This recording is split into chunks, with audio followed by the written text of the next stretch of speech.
John Walker floated high above the Earth, alone in the cold silence of space. He wore his white spacesuit, carefully checking a broken antenna on the outer wall of his ship. His hands moved slowly, controlled. The Earth below was a beautiful, blue ball. John had seen it many times before, but it always took his breath away. He didn't know this moment would be his last on the side of safety. Suddenly, the stars around him twisted. A strange light, bright and golden, ripped open the sky like paper. John looked up, confused. There was no warning, no sound, just a flash. Then everything turned black. He woke up on the floor. Cold metal under his body. His suit was gone. His helmet gone. His tools gone. Only thin clothes on his back. He tried to move, but his arms were tied. A metal chain held him to the wall. His head hurt. His body ached. Where was he? The room was dark, but strange lights blinked on the walls. The air smelled like burnt metal. A low hum filled the space, like the heartbeat of some giant machine. John slowly sat up. Across the room, a clear glass wall showed shadows, tall figures with glowing eyes watching him. He wasn't alone. The aliens didn't speak at first. They just watched him, studying him like a bug in a jar. Their faces were hard, covered in thick black skin like armor. Their arms were long, their bodies strong. John counted 4 of them, standing tall in the glass chamber. Then, one of them walked forward. The door slid open with a hiss. The alien stood above John, silent. It tilted its head, eyes scanning him. Then it spoke in a deep, broken voice. Human. Weak! Test begin. John didn't reply. He looked into the creature's eyes. No fear in him, just calm. Even though every part of his body told him to panic, he didn't. He took a slow breath. The alien hit a button. A sharp noise filled the room, and John's mind lit up with pain. His muscles froze. His heart raced. But still, he didn't scream. The aliens watched, confused. The human was not reacting the way they expected. Days passed. John could not tell how many. There was no sun here, no time. The aliens tried everything. They starved him. They shocked him. They filled his room with nightmares, images of war, of fire, of drowning. But John held on. He never begged. He never cried. Sometimes they spoke to each other in their own language. John couldn't understand at first, but he listened. He paid attention. He noticed the small things, the way their mouths moved, the sound of their steps, the blinking, lights in the walls. His mind stayed sharp. One night, if it was night, a new alien came into the room. This one was smaller, younger. Its armor was thinner, and its eyes looked curious, not angry. It watched John for a long time, then looked at the data on a floating screen. It said something to the others. They nodded and left the room. John and the young alien were alone. The alien stared at him. John stared back. Then, for the first time, John spoke. His voice was dry, slow. "What do you want from me?" The alien didn't answer, but its eyes widened. It seemed surprised the human could still talk. John smiled a little. "You've been trying to break me, but maybe I'm stronger than you think." Still no answer. But the alien didn't leave. It stood there longer than any other one before. John leaned back against the cold wall. His body was weak. His lips were dry, but something in him felt alive, burning. These creatures had taken him, hurt him, tried to destroy him. But they didn't understand what humans were made of. They thought fear would control him. Pain would silence him.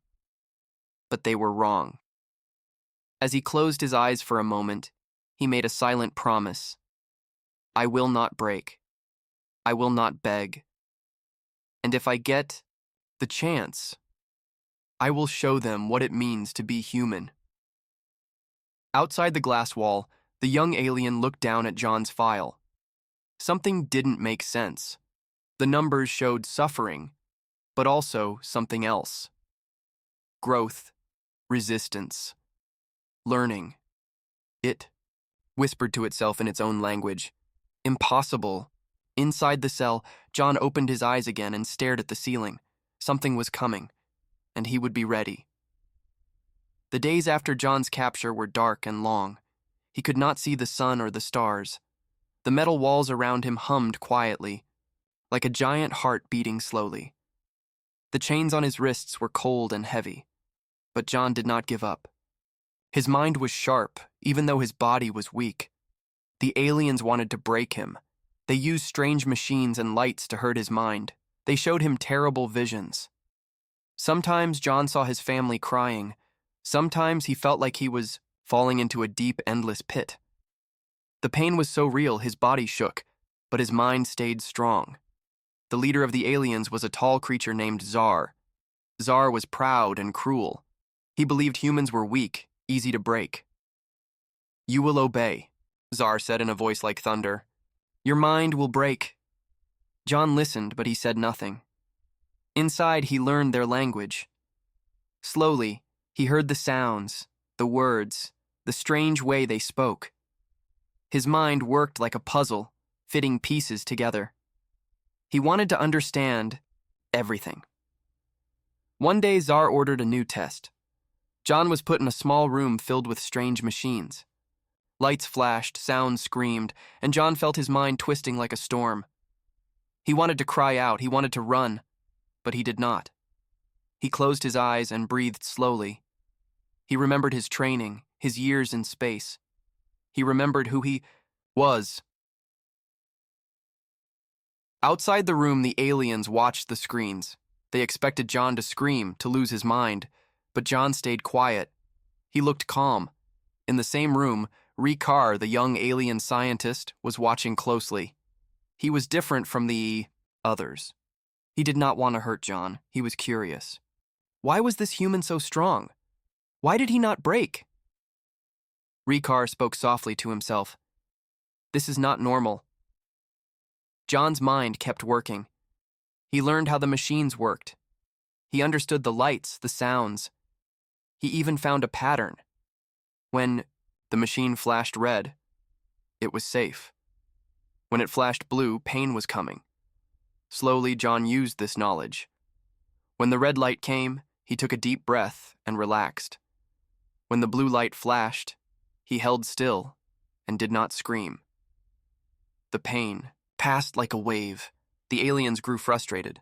Their strongest machines could not break John. Zar was angry. He is a rock. We must break the rock. But John was not just a rock.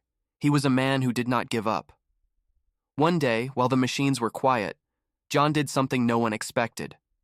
He spoke in the alien language. His voice was low and careful, but clear. "Why do you hate us?" John asked. The room was silent. Ricard looked shocked. Zar's eyes burned with anger. "No human speaks our language," Zar growled. "You will pay for this." But John smiled. "I learn fast. I want to understand you, not fight." Ricard stepped forward. He wanted to hear more. John said, "You think we are weak, but fear makes you strong? I do not see strength in fear." Ricard whispered to himself, "Maybe this human is different." The room grew colder. Zar did not like what he heard, but he could not stop John's words. Days passed. John and Ricard talked quietly when the others were not watching. John told stories of Earth, of people who fought for freedom. Ricard shared stories of the Zarkon Empire, their wars and fears. Slowly, something changed. The young alien began to doubt what he was taught. Maybe humans were not enemies. Maybe they were something more. But Zar still ruled with fear. He watched every move. He warned Ricard, "Do not trust him. He will break your mind too." Ricard looked at John's tired face. He saw courage and hope. The test was not over. The aliens wanted to break John's spirit, but John was ready. He was learning. He was fighting with his mind and his heart. And one day, when the machines were silent, John whispered, You think you hold me, but soon I will change everything." The young alien looked at him and smiled for the first time. Outside, the cold, metal walls hid a secret. A human was not just surviving, he was changing the game. Days turned into weeks. John's body was weak from hunger and pain, but his mind was sharper than ever. The cold metal room felt smaller each day, but John's thoughts grew bigger, deeper. He had learned their language well now. He understood. The strange words, the hard sounds, the meaning behind them. Rikar, the young alien scientist, visited him often. At first, the other aliens were angry. They wanted John broken and silent. But Rikar was different. He wanted to know more. He wanted to see the human's mind, to understand how a creature so small and fragile could be so strong inside. John and Rikar talked quietly when no one else was around. John told stories about Earth, blue oceans, green trees, people laughing and crying. Rikar listened, eyes wide. He had never imagined a world like that. "Why don't you hate us?" Rikar asked one day. John smiled softly. "Hate only makes more hate. I don't want to live like that. I want to understand." Rikar looked down, thinking hard. "We were taught to hate humans, that you are weak, dangerous, but you are not like what I thought." The room was filled with silence, but it was different now. Not cold or full of fear. It was a quiet hope. But not everyone was happy. Zar, the leader, watched from the shadows.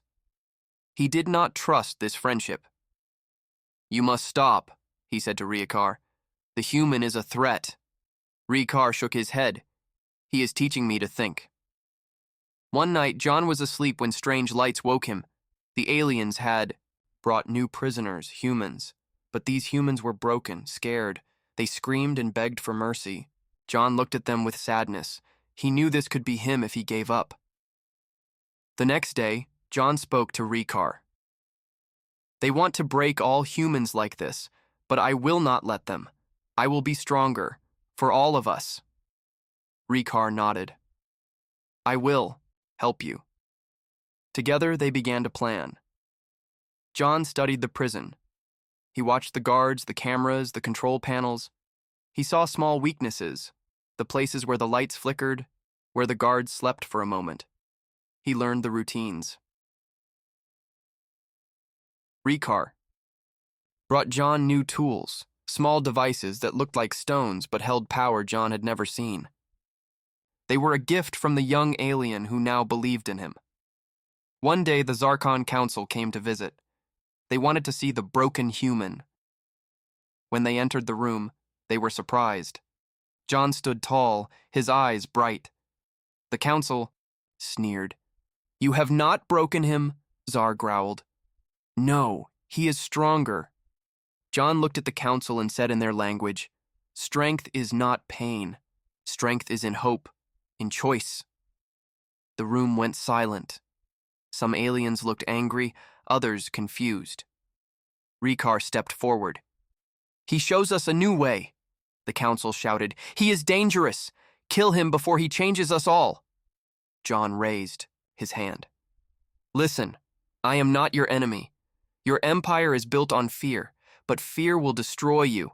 There is a better way, a way with respect, with trust," the aliens murmured among themselves. For the first time, doubt filled the room. Suddenly, alarms blared. Guards rushed in. The council ordered John to be taken away. As the guards dragged him out, John looked back at Rikar. "We will change them. One day." Rikar nodded, a new fire in his eyes. John was thrown into a darker, smaller cell. The door slammed shut. But inside John's mind, a new battle had begun. This was not the end. It was only the beginning, and far away in the vastness of space, a signal was sent, an encrypted message, a call for help, a spark for change. John lay on the cold floor of the dark cell. The heavy metal chains dug into his wrists, and his body was weak from days without food. His head throbbed with pain, but his mind was alive, sharper than ever. The aliens thought they had broken him. They were wrong. In the darkness, John's thoughts grew louder. Memories came to him. Flashes of Earth, his family, and the battles he had fought. He remembered his daughter's smile, the sound of her laughter, the way his wife held his hand before he left for space. These memories were like fire inside his chest. They kept him warm. They kept him strong. But the aliens did not know this. They thought pain and fear could erase all hope. So they pushed him harder. The Zarkons brought new machines, strange devices that sent sharp, cold shocks through his body. The lights flashed red and blue in the room, and a strange voice repeated commands in their harsh language. John's body shook. The pain was unbearable. But he did not cry out. He closed his eyes and focused on his breathing. In his mind, he counted 1, 2, 3, until the pain passed. Then, something changed. John began to see visions, not just memories, but images he did not understand. Strange shapes floated before his eyes, glowing symbols, faces of people he had never met. The visions were confusing, but they felt important, like a message from somewhere beyond the prison. At first, John thought he was losing his mind, but then he realized maybe he was waking up to something new. While the aliens watched him through the glass wall, John's mind worked in a new way. He began to control the pain, bending it like a wave he could ride. He focused on the visions, trying to understand them. In the darkness of his cell, John reached out with his thoughts to the strange machines around him. Slowly, he felt a connection. The cold metal, the blinking lights, even the chains, they were part of the same strange energy that filled the room. With great effort, John moved his fingers just a little. The chains creaked. The lights flickered. Outside the cell, Rikar watched with wide eyes. The young alien had never seen anything like this. The human was not broken. He was changing. Impossible, Rikar whispered. John's body was weak, but his spirit burned bright. He knew the aliens were scared. They had never seen a prisoner who could fight back without a weapon. One day, Zar came to the cell, his eyes full of rage. "You think you are strong! You are nothing!" he shouted. John looked up, tired but steady. "Strength is not pain. It is what you do after the pain." Zar growled and turned away, frustrated. John kept practicing his new power. He learned to control the lights, the machines, the energy in the room. Slowly, he was turning the prison against its masters. But the aliens were not ready to lose control. They sent more guards, stronger machines, new tests. They wanted to see if John's power was real or just a trick. John did not answer with words. He answered with will. One night, as the machines hummed softly, John closed his eyes and sent a silent signal. A pulse of energy escaped from the prison and traveled far into space, a call for help. Rikar stood outside the cell, listening. He smiled. The human was no longer a prisoner. He was a spark. But Zar's voice cut through the quiet. He must be stopped. John knew the battle was far from over. The aliens wanted to break him, but he had already changed. Inside the darkness, he was awake, stronger, wiser, and ready to fight for more than just his life. He was ready to fight for hope. John's prison was darker than ever.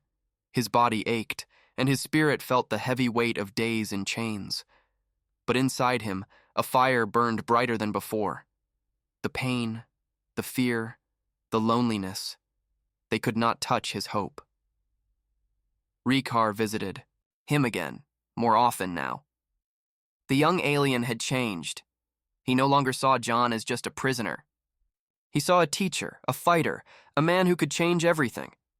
One day, Rikar brought something new, a small device with glowing blue lights.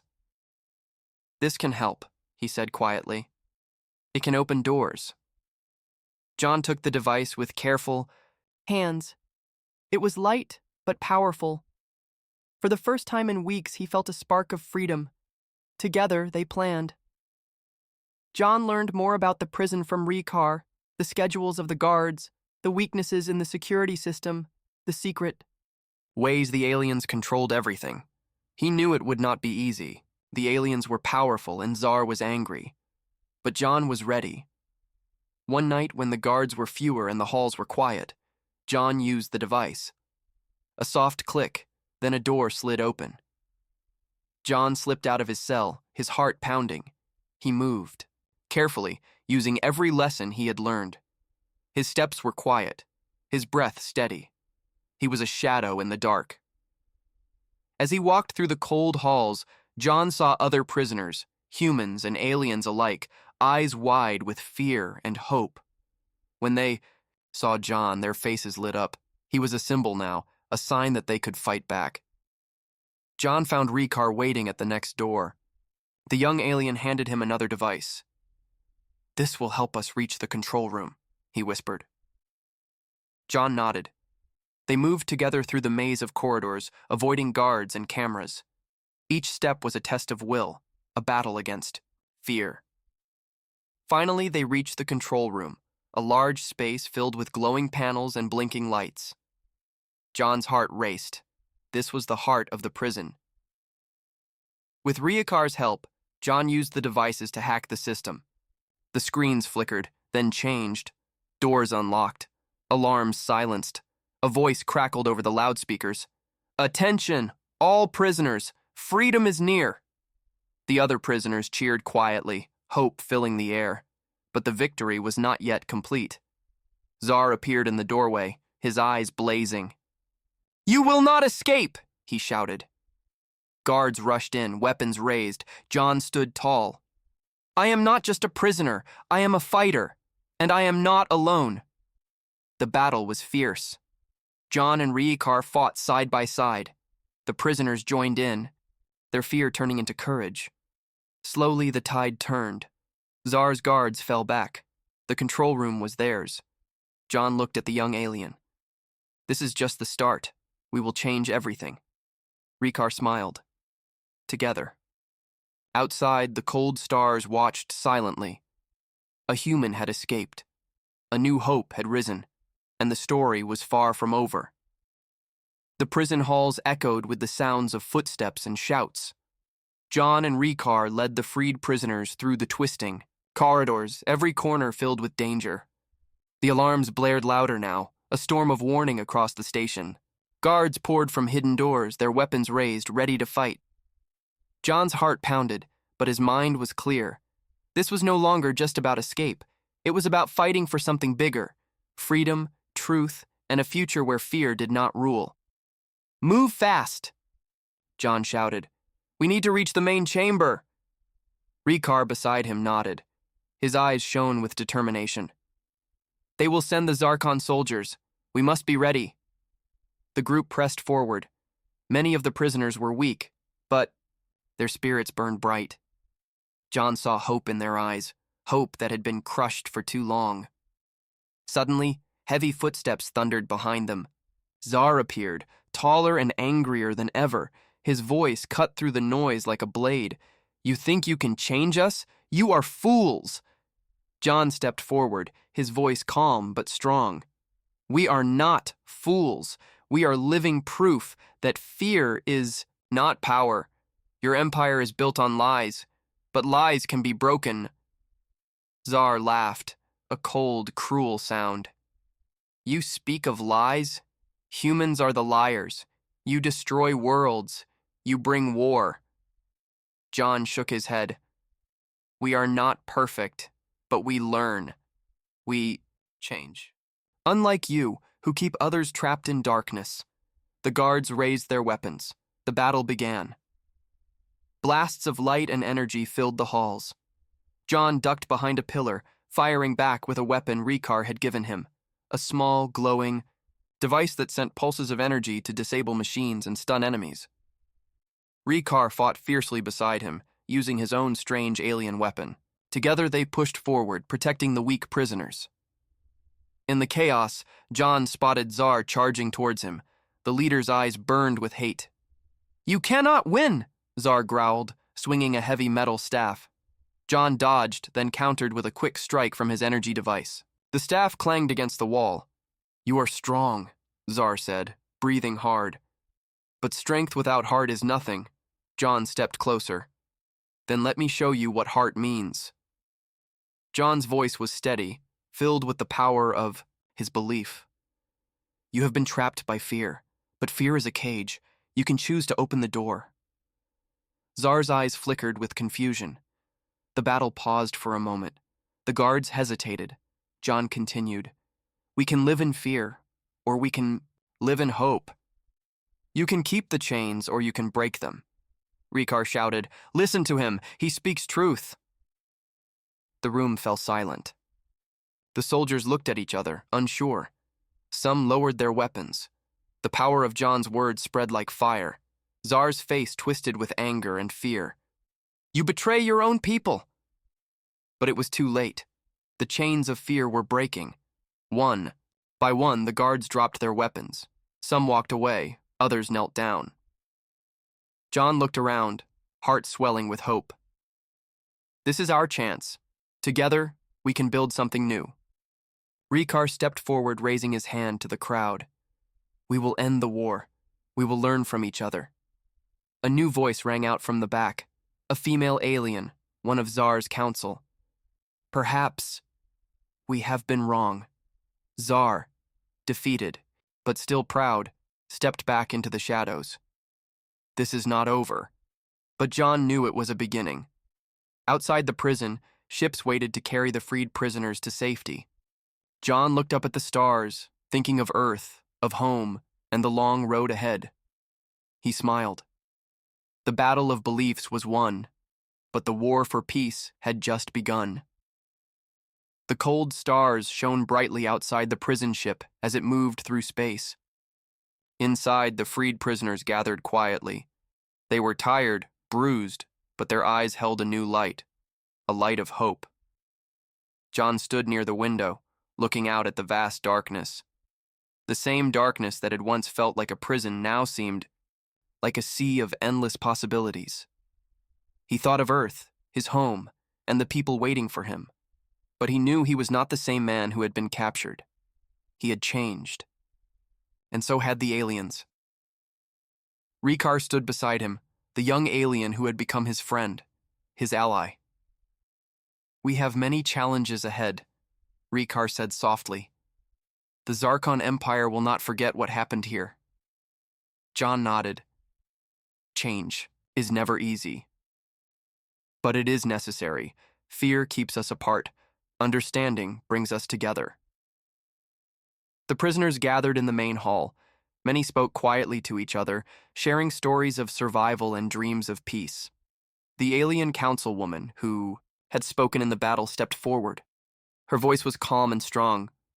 We have been blind, she said. The Empire has ruled through fear, but we see now that fear destroys us all. We must rebuild, together. John looked around at the faces, humans and aliens, once enemies, now allies. It was a fragile peace, but real. Suddenly, the ship's communication system beeped. A message from deep space appeared on the screen, a signal from Earth.